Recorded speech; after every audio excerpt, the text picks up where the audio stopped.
تو اب اس طرح کی باتیں شروع ہوئی ہیں. تو اور پھر وہ جن سے ملاقاتیں ہو رہی ہیں، جن سے باتیں ہو رہی ہیں، میں کچھ صحافیوں کے بارے میں جو میرے کان تک بات پڑی ہے، ویسے ہی ریاستی معاملات کس طرح چلانے ہیں، یہ جب آپ کسی صحافی سے بیٹھ کر یہ والی گفتگو کرنا شروع کر دیتے ہیں تو اس کا مطلب دو ہوتے ہیں. یا تو آپ کو پاکستان کے مسائل کا نہیں پتہ، یا پھر دوسرا یہ ہوتا ہے کہ آپ کو سمجھ نہیں آ رہی ہوتی کہ اب آگے کرنا کیا ہے. تو اس وقت یہی صورتحال ہے کہ جس لیول کے اور جس درجے کے صحافیوں کو بلایا گیا ہے، میں تو کہتا ہوں جو پاکستان کے اعلیٰ ترین درجے کے بھی صحافی ہیں،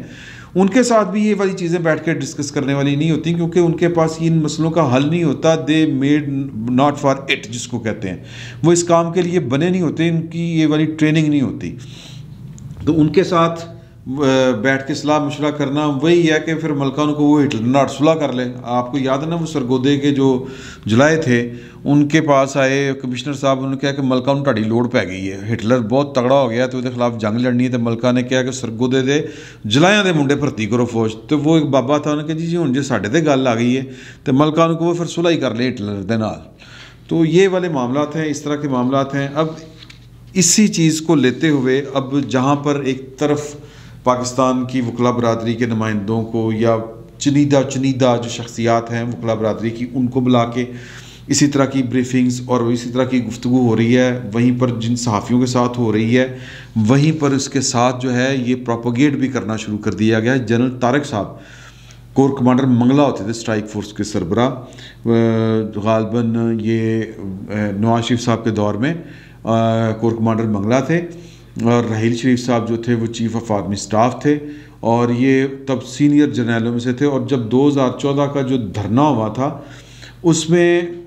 یہ خیر یہ بات غلط تھی کہ اس کے پیچھے ان کے ہاتھ ہیں، لیکن جو پھر بعد میں خبریں آئیں، جو کتاب ہے دی بیٹل فار پاکستان، اس میں شجاع نواز صاحب نے جو واقعہ لکھا ہے امریکی سفیر کے حوالے سے، کہ امریکی سفیر کو نے انٹرویو دیتے ہوئے انہیں کہا کہ جی کہ جنرل ظہیر الاسلام صاحب اس وقت کے چیف آف آرمی سٹاف سے بالا ہو کر یا ان کو اعتماد میں لیے بغیر پاکستان کے اندر وزیر اعظم نواز شریف صاحب کا تختہ الٹنا چاہ رہے تھے. ہمارے پاس اس طرح کی انفارمیشن تھی. انہوں نے کوئی 3-4 کور کمانڈروں کو اپنے ساتھ ملایا ہوا تھا. تو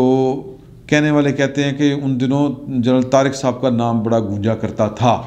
اور پھر ایک کسی دوست نے مجھے یہ آج بھی بات یاد ہے کہ کور کمانڈرز کی ایک میٹنگ کا احوال سناتے ہوئے کہا تھا کہ دروغ برگردن راوی، کہ اس وقت کی کور کمانڈر میٹنگ میں جنرل طارق صاحب نے کھڑے ہو کے کہا تھا کہ میں کہتا ہوں کہ اس کو پکڑو روکو اس کو، مطلب وہ جب دھرنے ناکام ہو رہے تھے تو تب کی بات ہے.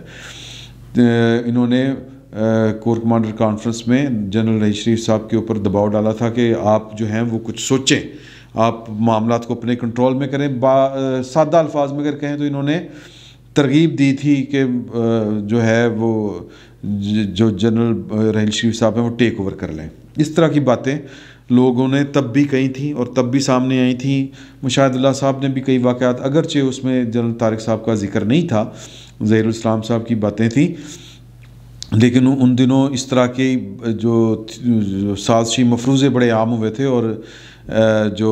مشاہد اللہ خان صاحب ہیں انہوں نے اس طرح کی کچھ باتیں BBC کو انٹرویو دیتے ہوئے کر دی تھیں، اور پھر اس کی پاداش میں ان کو گھر جانا پڑا تھا یا کہہ لیں کہ سائیڈ لائن ہونا پڑا تھا.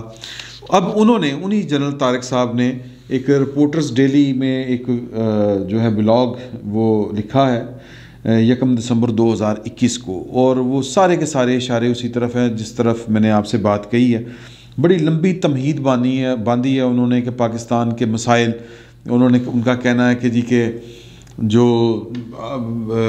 مطلب پاکستان کی مخالف قوتیں تھی جو قائد اعظم کو کافر اعظم اور پاکستان کو کافرستان کہتے تھے، یعنی کہ ملا اس وقت کے، وہ آہستہ آہستہ پاکستان کی ریاست کے ٹھیکیدار بن گئے اور ایک پریشر گروپ بن گئے اور انہوں نے ریاست کو کیپچر کر لیا. پھر اس طرح چلتے چلتے وہ پھر ساری باتیں بتاتے کہ مختلف قومیتیں ہیں جو پاکستانی نہیں بن سکیں، سندھی بلوچی ہیں، ہم پنجابی ہیں اور پختون ہیں، لیکن ہم پاکستان کی ایک قومی مطلب پاکستانی قوم نہیں بن سکے اس طرح سے. اور یہ پاکستان کی جو چاروں اکائیاں ہیں ان کو اس وقت اگر کسی نے جوڑا ہوا ہے تو ان کا خیال ہے کہ پاکستان کی فوج نہیں جوڑا ہوا ہے. تو کوئی لیڈرشپ جو ہے وہ اس طرح کر کے نہیں اس کو جوڑ سکی، اور مطلب پولرائزیشن جو ہے وہ تقسیم ہوتی جا رہی ہے۔ تو اس طرح وہ چلتے چلتے اینڈ پہ آتے ہیں کہ پاکستان کا جو واحد جو حل ہے پاکستان کے لیے وہ ہے کہ پاکستان میں صدارتی نظام نافذ ہو، ایک نیشنل سیکیورٹی کونسل ہو جس میں چیف آف آرمی سٹاف سمیت چاروں جو چیفز ہیں، تینوں چیفز ہیں وہ بھی، اور چیف جسٹس پاکستان بھی، وہ بھی جو ہیں اس کونسل کا، نیشنل سیکیورٹی کونسل کا کے رکن ہوں، اور وہ جو ہے یعنی اس کے اوپر صدر صاحب ہوں، اور صدر صاحب یعنی اس کونسل کے ذریعے جو ہیں وہ ملک کو چلائیں، یعنی کہ گورننگ جو پاور ہے، ملک کو چلانے کی جو پاور ہے وہ بیسکلی نیشنل سیکیورٹی کونسل کے پاس ہو۔ اس طرح کا وہ خیال پیش کر رہے ہیں اور کہہ رہے ہیں کہ جی کہ اس کے لیے ریفرینڈم کروانا چاہیے۔ میں آخر میں جو انہوں نے بات کہی ہے، میں وہ آپ کو ایک پیرا ہے وہ میں پڑھ کے سنا دیتا ہوں، اس کا اردو ترجمہ کیا ہے ہم نے۔ وہ فرماتے ہیں، آج پاکستان کو ایک مضبوط دل والے کی ضرورت ہے جو ملک کو صحیح راستے پر ڈالنے کا عزم رکھتا ہو۔ انفرادی رہنما کی طرف سے ہچکچاہٹ ہمیشہ اپنی صلاحیتوں پر اعتماد کی کمی اور آخری حالت سے متعلق وضاحت کی کمی سے پیدا ہوتی ہے۔ بہادر لوگوں کی ایماندار ٹیم نہ کہ نرم مزاج مردوں کی ٹیم بنانے سے ان خدشات کو آسانی سے دور کیا جا سکتا ہے۔ یعنی کہ وہ کہتے ہیں کہ اسٹرانگ نروز کے جو لوگ ہیں وہ نیشنل سیکیورٹی کونسل کا حصہ بنے نا۔ لہذا نتیجہ اخذ کرنے کے لیے پاکستان میں فوری ضرورت وزیر اعظم کی درخواست پر پارلیمانوں کو تحلیل کرنے کی ہے، جبکہ قومی سلامتی کونسل بالادست آئینی کردار ادا کرتی ہے۔ چیف جسٹس اور قائد حزب اختلاف کو اس کا حصہ بنانا ہوگا، اور جبکہ سروس چیف پہلے ہی کونسل کے ممبر ہیں۔ اس کے بعد NSC یعنی کہ نیشنل سیکیورٹی کونسل کو گورننس کے ایشو ختم جائے موجودہ وزیر اعظم کے ساتھ صدارتی طرز حکومت کے ذریعے اصلاحات کرنا چاہیے۔ اس عمل پر کوئی شدید اعتراض نہیں کیا جا سکتا ہے کہ ریفرینڈم کرایا جانا چاہیے تاکہ لوگوں کے صدارتی نظام کی طرف جانے کا فیصلہ لیا جا سکے، جس کی کابینہ میں اہل تکنیکی مہارت ہو تاکہ صدر کو منتخب گورنرز کے ذریعے ملک پر حکومت کرنے میں مدد کی جا سکے، جس میں جوڑ توڑ، زبردستی، خریدا اور دباؤ نہیں ڈالا جا سکتا۔ اس سے پہلے بھی کبھی اس کی ضرورت محسوس نہیں کی گئی تھی جتنی کہ اب ایک نئے اور ابھرتے ہوئے عالمی نظام کے دائرے میں ہے۔ تو وہ چین اور پھر اس طرح کی باتیں کر رہے ہیں۔ تو کہنے کا مقصد یہ ہے کہ ایک نیا کٹا جو ہے وہ یعنی ایک تجربے کی ناکامی کے بعد، تجربہ جو ہائیبرڈ ڈیموکریسی کا تجربہ عمران خان صاحب کو لائیں، دونوں پارٹیوں کو بھگائیں اور اپنی مرضی سے ملک کو چلائیں، اس کی ناکامی کے بعد وہ جو میں نے پچھلے ولاگ میں، کل والے ولاگ میں آپ سے بات کی تھی کہ پاکستان کی اسٹیبلشمنٹ جو ہے وہ شہباز شریف صاحب کو کہہ رہی ہے کہ جی کہ اگر آپ تو وزیر اعظم بن سکتے ہیں تو پھر تو بتائیں، اگر نہیں بن سکتے تو پھر آرام سے بیٹھیں، یہ ان ہاؤس چینج کر کے کیا کرنا ہے۔ تو تب بھی میں نے آپ سے کہا تھا کہ پھر اسٹیبلشمنٹ کیا سوچ رہی ہے کہ اب پاکستان کو کس طرح چلانا ہے۔ تو پاکستان کی اسٹیبلشمنٹ بیسکلی جو کہتے ہیں کہ فور گو کرنے کے لیے تیار نہیں ہے کہ یار کہ ہمارے اوپر نیچے تجربے ناکام در ناکام ہوتے ہیں، تو کیوں نہ ہم جو ہیں وہ پاکستان کو اس کے اصل مالکوں وارثوں کے اوپر چھوڑ دیں، اس قوم کے اوپر ایک فری اینڈ فیئر الیکشن ہو اور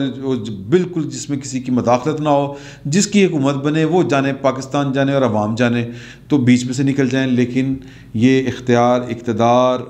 کوئی چھوڑنے کو تیار نہیں ہے۔ عمران خان والا تجربہ ناکام ثابت ہو چکا نظر آ رہا ہے، اس کے باوجود وہ ایک نئی کہہ لیں کہ مہم جوئی والا عمل شروع ہوتا ہوا نظر آ رہا ہے۔ باقی کہتے ہیں کہ جی کہ یہ خبریں اڑتی پھڑتی ہم تک پہنچی ہیں، تو اللہ تعالیٰ پاکستان کی خیر کرے، اللہ تعالیٰ پاکستان کو مزید تجربات اور مزید جو کہتے ہیں تجربات ہی کہنے چاہیے، مسلسل تجربات ہی ہو رہے ہیں پاکستان کے اوپر۔ پاکستان اب اس کا متحمل پتہ نہیں ہو سکتا ہے کہ نہیں ہو سکتا، لیکن ہمارے دل کو تکلیف ہوتی ہے کہ یار کی ہو رہا ہے پاکستان کے ساتھ۔ تو کہنے کا مطلب یہ ہے کہ ایک نئے تجربے کی خبریں آ رہی ہیں ایک تجربے کی ناکامی کے بعد۔